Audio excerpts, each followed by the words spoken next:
Hello everyone. Fundamental right एक बहुत ही important topic है और हम उसके कुछ इम्पॉर्टेंट पीवाईक्यूज़ करेंगे। हमारा पहला क्वेश्चन है, fundamental right is mention in which part of Indian constitution. तो यहाँ पार्ट 4 तो हमारा डीपीएसपी में आता है। ओके, सो पार्ट 3 इसका आंसर होगा। Second, from which of the following constitution is idea of charter of fundamental right adopted in the Indian constitution. So इसका आंसर होगा यूएसए। तो जो चार्टर ऑफ फंडामेंटल राइट है वो हमने यूएसए से लिया है, ठीक है। So how many fundamental right were initially provided in the constitution of India. तो इसका आंसर है 7। देखिए, पहले हमारे 7 थे, इसके बाद अब हमारे पास 6 हैं। क्यों? इनमें से एक जो फंडामेंटल जो राइट टू प्रॉपर्टी है वो 44 कॉन्स्टिट्यूशन अमेंडमेंट एक्ट में हटा दिया गया था और उसको 300A लीगल राइट बना के हमारे पार्ट 12 में डाल दिया गया था। ओके, सो अब क्वेश्चन नंबर 4 क्या है? Concept of limited government is a major advancement to protect the dash of citizen from the ruling government. देखिए, लिमिटेड गवर्नमेंट का मतलब सिंपल होता है कि जो हमारी गवर्नमेंट है ना, उसके पास ऐसी पावर नहीं है, एकदम अनलिमिटेड पावर नहीं है कि वो कुछ भी मनमानी करे, ठीक है ना। तो इसके कहने का मतलब सिर्फ यही है कि गवर्नमेंट को कौन ऐसा मतलब क्या रोक रहा है, ठीक है ना। तो fundamental duties, check and balance, fundamental right या सेपरेशन ऑफ पावर। तो देखिए, जो फंडामेंटल राइट है ना, वो गवर्नमेंट को कोई भी मनमानी करने से रोकता है। Simple. Question number 5, constitution limit the power of government in many ways. The most common way of limiting the government power of government is to specify certain dash that all of us possess as a citizen and which no government can ever be allowed to violate. Okay, so simple, इसका भी same मतलब है। Okay, सो तो इसका भी answer क्या हो जाएगा हमारा? Fundamental right. ये भी सिंपल यही कह रहा है, constitution limit the power of government, मतलब ये जो कॉन्स्टिट्यूशन है लिमिट करता है गवर्नमेंट की पावर को, तो वही सिंपल आंसर इसका है फंडामेंटल राइट।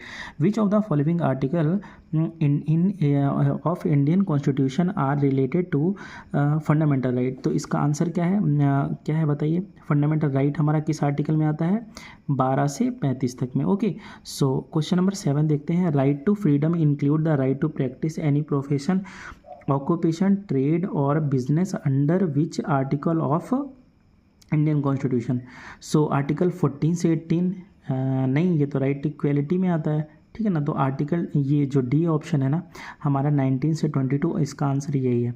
देखिए, जो इसमें 19 का जो सब क्लॉज जी है ना, ये उसमें आता है। ओके, सो क्वेश्चन नंबर 8 क्या है? Since complete equality is impossible of Indian constitution deal with the right to equality and protection of law subject to which subject to appropriate classification, equal protection subject to appropriate classification. Okay, so equality की बात किस में की गई है?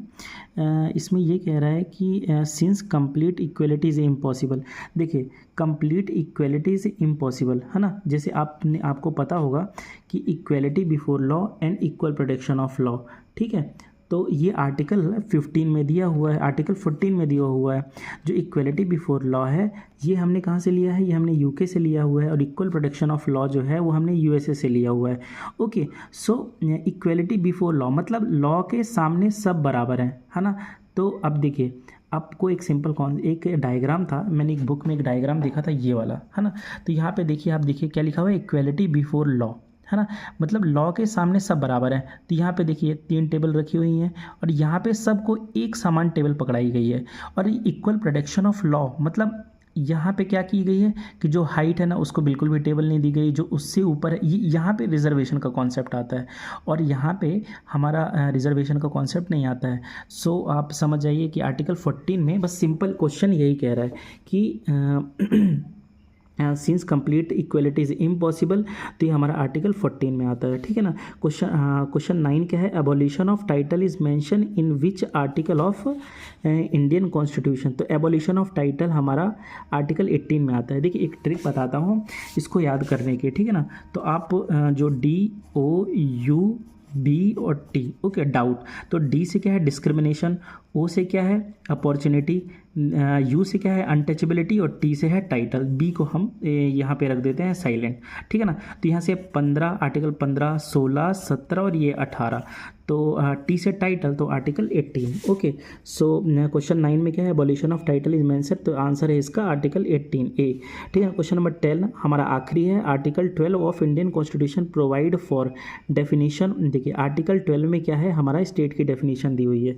देखिए state की definition यहाँ पे लिखी हुई है कि article 12 definition of state, it define the term state which include the government, union executive, the parliament of India, the legislature of each of states, ठीक है ना, each of states and all local other authority with the territory of India. मतलब यही है कि government है, union executive है, parliament है, ये सब हमारे स्टेट्स में आता है। सो दोस्तों आज मेरी फर्स्ट वीडियो थी, तो प्लीज़ जो भी मुझसे गलती हुई हो या फिर मैं कुछ एक्सप्लेन अच्छे से नहीं कर पाया हूँ तो मुझे माफ़ करिएगा, और मुझे मेरे लिए कोई भी इम्प्रूवमेंट हो तो प्लीज़ सजेस्ट कीजिएगा। Thank you.